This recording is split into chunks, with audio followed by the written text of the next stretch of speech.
If you're watching this video, chances are you're a beginner or a new guitarist. Or maybe you're not, I don't know. But most likely you've seen these kinds of charts a lot. In articles, in your guitar lessons, in videos. These are called chord diagrams. They're really easy to understand. If you want to learn it, stay with me until the end of this video.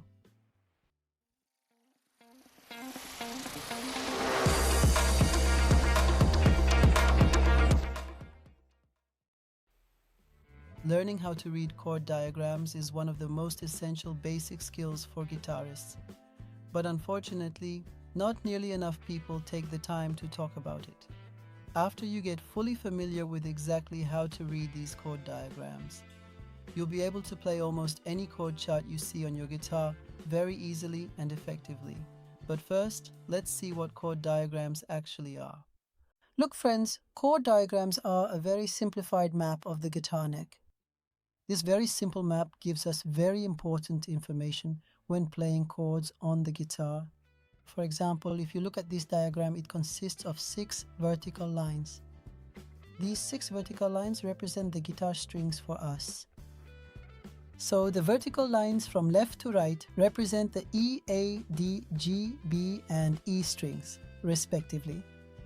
You're probably thinking, well, we don't even know what the guitar strings are. Let me tell you. Hey friends, just so you know, the guitar strings from the top down to the bottom are usually remembered like this. Eddie ate dynamite. Goodbye, Eddie. Eddie ate dynamite. Goodbye, Eddie. It's that simple. Now, let's take a look at the horizontal lines on chord diagrams together.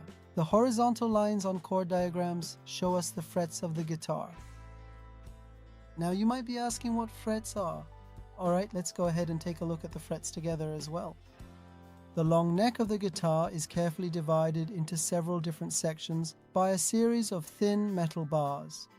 And each of the small spaces created here by these specific metal bars is formally called a fret.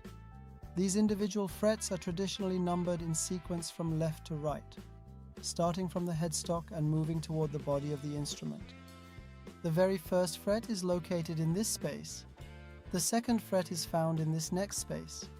The third fret is right here in this space. And it simply continues on in this exact manner all the way down to the very end of the neck. In this section, we will examine the markings found on chord diagrams. If you look at the 6 vertical lines on the chord diagrams, you'll notice a series of circles on these 6 lines. These circles indicate exactly where the player should place their fingers. For example, this circle shows us exactly the position of the 2nd fret on the D string. Also, the number 2 is written on the circle. This number indicates the finger number.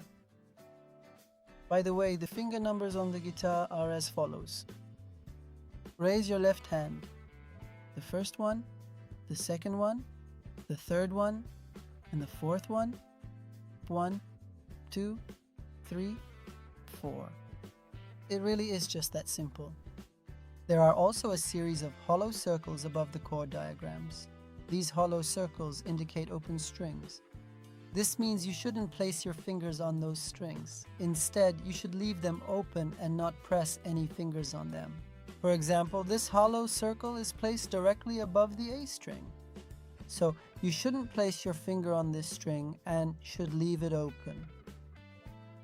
An X symbol means that a string should not be played. For example, this X symbol is placed directly above the E string. So we shouldn't play the E string. For example, in this section, we want to examine the M chord diagram together. As you can see, there are 2 circles on this diagram with the numbers 1 and 2 written inside them. According to the diagram shown here, the first circle is placed on the 2nd fret and the A string.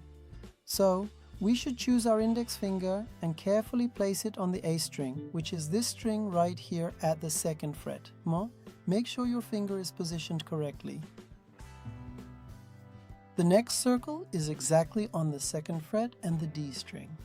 Now, for the next step in our lesson, we are going to carefully choose our 2nd finger, which is the middle finger, and place it firmly down on the D string. Specifically, you want to press it right at the second fret just like this to ensure a clear tone. According to the diagram above, the rest of the strings are indicated by hollow circles. So all of the other strings are meant to be left completely open, which means we shouldn't place any of our fingers on them at all while playing. Therefore, the low E string, the G string, the B string, and once again the high E string should all remain open and ringing freely without any interference. This is the sound that the E minor chord gives us.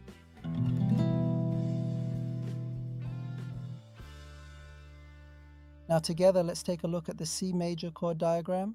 Also, to access all the diagrams and slides for this lesson, you can visit the website guitarsaga.com. The link to the article for this lesson is pinned in the comments, and you can click on it to go to the website and read the article. Alright, my friends, let's take a look at this diagram. You can see that right above the low E string, there is a small empty circle, which indicates that it should remain completely open. Therefore, when you are strumming, this specific string should be played as an open note without pressing any frets. On the first fret of the B string, there's a circle with the number 1 written inside it. So, for the next step, we choose our first index finger and carefully place it down on the very first fret of the B string, which is this specific string right here. The G string remains completely open, so we simply leave the G string exactly as it is, without pressing down any finger on the fretboard, and just let it ring out clearly and open. Looking closely at the D string, which is the 4th string, you will see a circle located on the 2nd fret with the number 2 clearly written inside it. To play this note correctly, we choose our 2nd finger, the middle finger, and carefully place it down on the 2nd fret of that D string. That means we need to put this finger on this string. On the A string, there's also a circle on the 3rd fret with the number 3 inside it. So we should place our 3rd finger on the 3rd fret of the A string.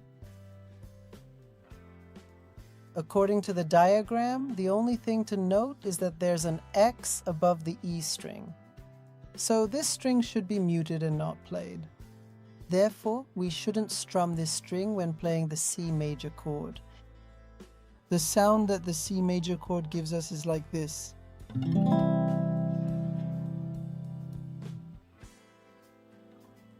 Well, you might be wondering exactly why. When you are playing the standard C major chord, the low E string is typically not played at all, and why we should be very careful not to strum this particular thickest string when we are playing the C chord on the guitar. This is because the note that the E string gives us is not present in the C major chord, and that's why, when we play it, the chord's voicing gets ruined and the chord doesn't sound good. So if this string is played, it will make the chord sound bad and the chord will sound really unpleasant. You might occasionally come across a very thick line on your guitar chord diagrams, and you may see a bold line drawn clearly across the entire chord diagram. These thick lines are specifically used to indicate what we call bar chords.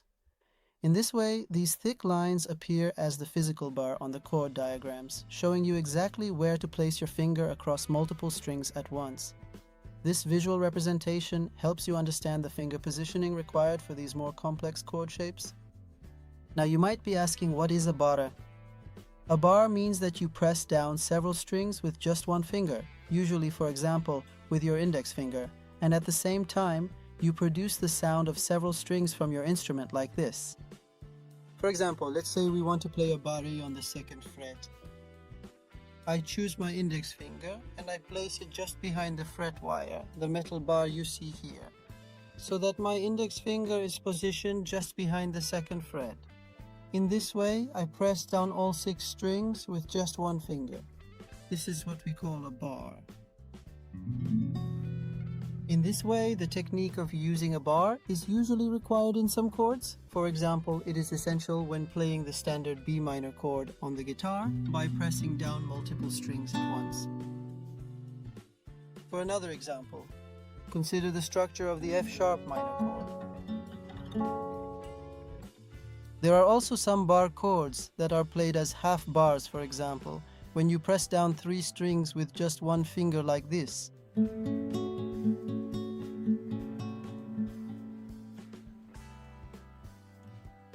Alright friends, as you saw, reading diagrams is actually really easy.